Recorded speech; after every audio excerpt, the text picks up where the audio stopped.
Hey guys, if you want to turn this on and it's not, and charge it first obviously, but you guys can also have it charging while you turn it on. So what you guys have to do, and this like the normal way to turn it on would be your power button right here. And as long as you guys tap it just once, not hold it for a long time, that doesn't work, okay? Just do that and it's actually gonna turn on. So that's how it's supposed to turn on for not the very first time. Although the very first time it's pretty much like this, but that's what you guys are supposed to see.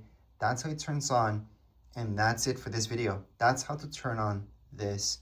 And again, if you guys are having any issues, hook it up, charge it, or have it charging while you do this. The lights are supposed to go on, so if you don't see none of that, it should be a battery problem. Right here to log into it. So once you turn it on, to log into it, most likely you have your fingerprint, so you're gonna have to tap there, and then it's gonna log in, and you're actually gonna get into the system itself, or else it's just not gonna log in.